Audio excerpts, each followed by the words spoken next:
words can't even, I can't put into words, you know what I'm saying, how much, you know what I mean, we just here for him, you know what I'm saying, support wise. I mean, no matter what he needed, water, you know what I mean, just we all here for him, man. You know, it's a tough situation, but at the end of the day, he's here with family, and you know, we got his back.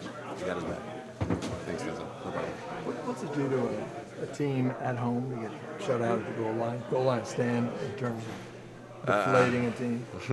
I don't know what to do for them, but I know for us, you know, just give us that confidence. I mean, give us momentum and some energy. It was a great stop. Shout out to the D-line and, you know, everybody just doing their job, playing our brand of football. Did you feel the air go out of the stadium a little bit? I mean, I was too hyped, so I really wasn't paying attention. Just celebrating with my guys, man. That was about it. What does it mean when the offense then goes 99 yards for a touchdown? I mean, it means a lot. When you putting up points, we winning. So to see that, and like I said, man, shout out to, you know, the D-line. You know, I mean, it starts down in the trenches with them. And, you know, Elijah made a great play, and I, you know, came in and just cleaned it up. That was a 9-minute drive. Does that feel like an eternity for you guys? Oh, it does. I mean, I looked up at some point. I was like, damn, like they sit in the third quarter. Like, but I mean, you know, we rested. You know, got the guys the ball back, and you know, they do what they do with it. It kind of reminded me of the 2-point conversion stop in Denver last year, that key play. Yeah, a little bit. When something like that, when a momentum-changing play like that happens, what do you think it did for the offense, knowing that they did go 99? Man, I'm pretty sure that gave them a lot of momentum. It gave them some energy. And I know for the defense, I mean, that's 6 points off the board, 3 points off the board. However you want to slice it up, like we took points off the board. So it was just a great play, man. And like I said, give a shout out to the guys in the trenches. You see him running at you in practice, but what kind of load would it be to bring down Justin Herbert at full speed?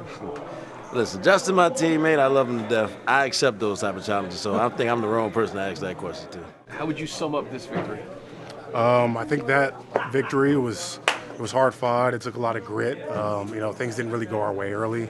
A lot of mistakes, negative plays. You know, we had the pick six, stuff like that. But I think we came out in the second half with a different energy.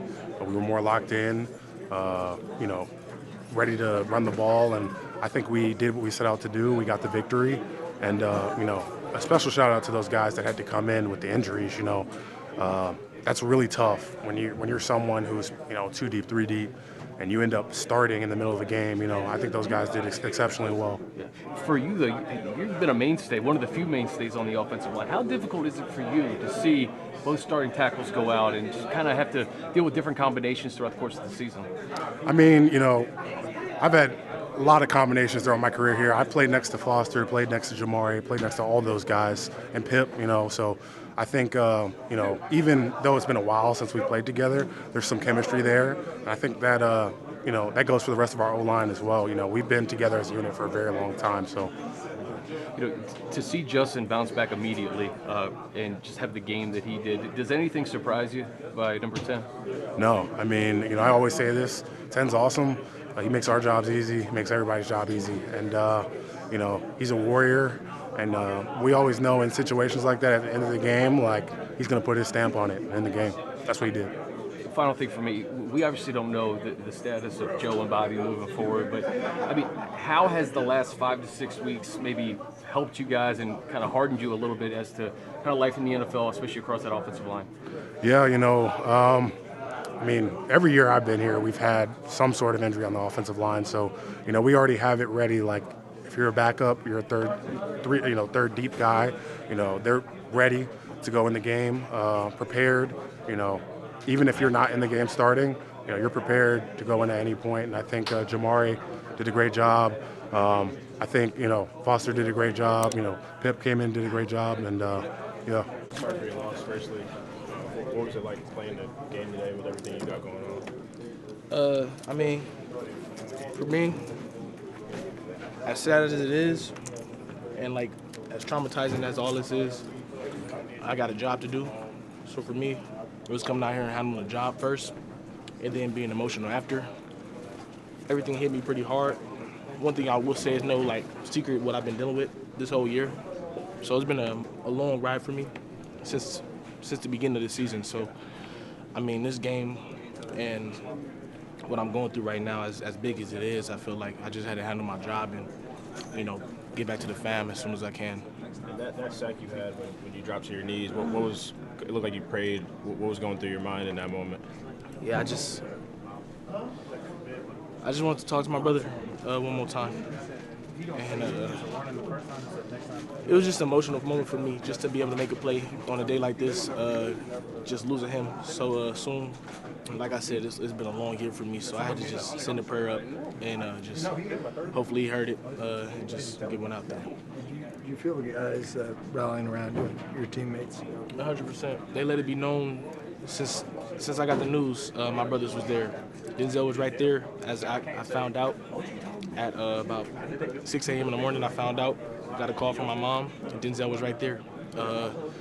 Then shout out my coach, Navarro Bowman, also right there as I went through it. It was a long day for me, and everybody showed up. Coach Harbaugh showed up, J.C. Mitchell showed up, and every single one of my teammates showed up. And that's why I was out there today and able to do what I did. It was just because I had a lot of support, and I knew that I wasn't going to let them down. And obviously, I didn't want to let my family down. I felt like I needed to do this for my family. I'm sorry, you said you found out went to 6 a.m. It was 6 a.m. today, or? I found out 6 a.m. What was that, November 1st? 6 a.m. November 1st. Lost my brother at 11 p.m. on Halloween. And I was receiving calls, but I was asleep. We're ahead of them, obviously, out here in Nashville. Received calls, and then how it actually happened. I was asleep when the calls came at 6 a.m. Denzel knocked at my door. I'm thinking I'm late for a meeting or something. Like, I'm thinking, I'm shocked thinking about football. He just told me to call my mom.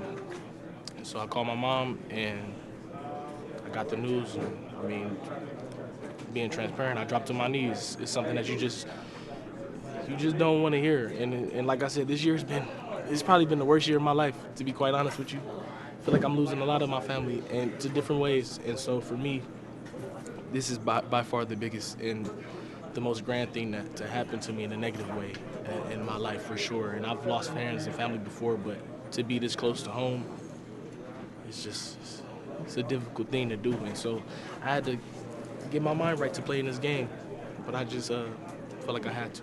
Could you share who your brother was to you? My brother is honestly, every family member you can say is a close friend, but my brother is my best friend, and I'm a hard-to-reach person, but it's a few people that I would answer the phone for no matter what, or call back at least, and that was my big brother. I got two big brothers, so, we share the same mom, same dad, from birth, same household, you know what I'm saying? Like, that's like my best friend. I called him a protector. One thing he was a protector of our family, so it was big. A big loss. Dan, did you think about not playing, or was it sort of immediately you were like, I'm going to be out there? It never crossed my mind to not play in this game. The only thing that was crossing my mind was rage. I had a lot of pain, man, a lot of pain. Like I said, this was as big as it was. I just started thinking about everything that's going on in my life.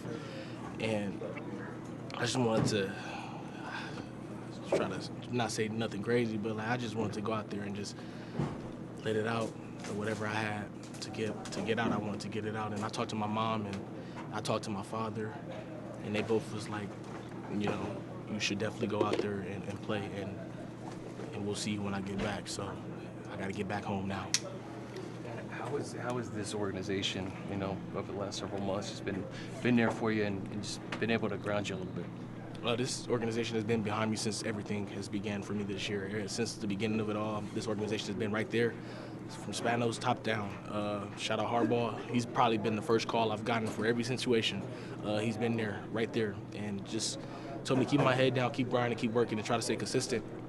And this season has its roller coasters. I have outside things, and I got on-field things, just like getting sick and being extremely sick and having to deal with that and get my mind right and get my body physically right to continue to play and make sure I'm playing well. It's been a lot, but like I said, this organization from top down has been right there for me, and that goes to the cleaning staff. Everybody has been right there for me. Does this feel surreal to you, like you're on autopilot right now? Yeah. That's probably a good way to describe it right now. I'm just floating, and the only thing that's consistent right now in my life, and this is crazy to say, is football. So for me, that's why I'm out there.